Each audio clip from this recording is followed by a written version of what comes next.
കോടതിയിലെത്തിക്കുന്നതിന് മുൻപ് രാഹുൽ ഈശ്വറും ഭാര്യയും പ്രതികരിച്ചിരുന്നു. പ്രതികരണത്തിലേക്ക്. രാഹുൽ മാങ്കൂട്ടത്തിന് അനുകൂലമായുള്ള വീഡിയോകൾ തുടരും. രാഹുൽ മാങ്കൂട്ടത്തിന് അനുകൂലമായിട്ടുള്ള വീഡിയോ തുടരും. എത്ര തടഞ്ഞു വെച്ചാലും എന്ത് പോലീസ് ആക്ഷൻ ഉണ്ടായാലും രാഹുൽ മാങ്കൂട്ടത്തിന് അനുകൂലമായ വീഡിയോ തുടരും. സുപ്രീം കോടതിയുടെ വിധിയുടെ ലംഘനമാണ്. എനിക്ക് നോട്ടീസ് കിട്ടിയില്ല. എന്റെ ലാപ്ടോപ്പ് പിടിച്ചെടുത്തിട്ടുണ്ട്. എന്റെ നോട്ടീസ് കിട്ടിയില്ല.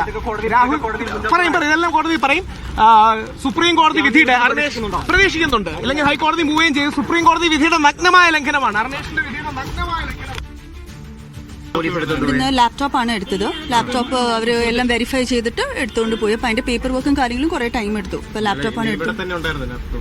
ലാപ്ടോപ്പ് ഓഫീസിലായിരുന്നു. അവിടുന്ന് ഇങ്ങോട്ട് കൊണ്ടുവന്നിട്ടുണ്ടായിരുന്നു. രാഹുൽ മാങ്കൂട്ടത്തിനെതിരെ വീഡിയോ ചെയ്യരുതെന്ന് പോലീസ് ആവശ്യപ്പെട്ടു എന്നാണ് രാഹുൽ പറയുന്നത്. അതെ. അപ്പം അതാണ് അവർക്കുള്ള പ്രശ്നം. അതാണ് കാരണം ആദ്യം പറഞ്ഞത് ആളുടെ പെൺകുട്ടിയുടെ പേരും ഐഡന്റിറ്റി റിവീൽ ചെയ്തു എന്നാണ് പറഞ്ഞത്. അപ്പൊ അത് അല്ലാന്ന് മനസ്സിലായി. അത് കഴിഞ്ഞിട്ട് പിന്നെ അത് കഴിഞ്ഞിട്ടാണ് നോൺ ബെയിലബിൾ ഒഫൻസ് 75(1) ചേർത്തത്.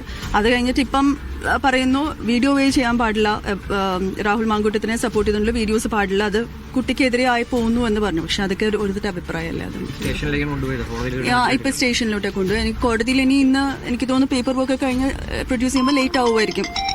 അങ്ങോട്ടാണ് ഇപ്പൊ കൊണ്ടുപോയിരിക്കുന്നത്.